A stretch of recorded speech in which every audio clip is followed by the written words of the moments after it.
நம்ம கூரை வீட்டுக்கு பின்னாடி வாழை மரம்லாம் தென்னை மரம் ஒசரத்துக்கெல்லாம் வளர்ந்து போய் நிற்கிதுங்க. சரி அது ஒரு பக்கத்துலேருந்து வெட்டி எடுத்துடலாம். மேலே வந்து லைன் கரண்ட் போயிட்டு இருக்கிறதுனால வாழை மரத்தினால லைன் கரண்ட்டுக்கு எந்த ஒரு டிஸ்டர்பன்ஸும் வரக்கூடாது. நம்ம எனி டைம் வீட்டிலேயே இருக்க போகிறதில்ல இல்லைங்களா?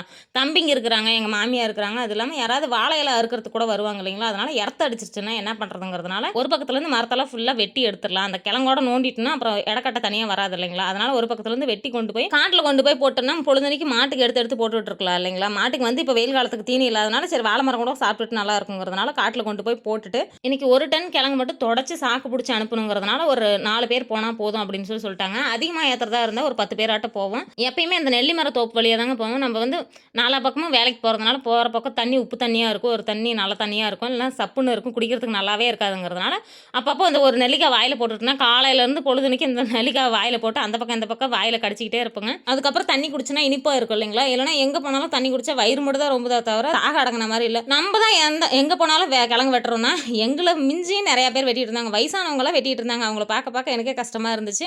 4 பேர் வெட்டிட்டு இருந்தாங்க, 4 பேர் பொறுக்கி அதை அள்ளி விட்டுட்டு இருந்தாங்க. நாங்கள் நல்ல கிழங்கு மட்டும் தொடச்சி சாக்கு பிடிச்சி அதை எடை போட்டு அதுக்கப்புறம் வண்டியிலலாம் ஏற்றி விட்டுட்டு அதுக்கப்புறம் நாங்கள் வீட்டுக்கு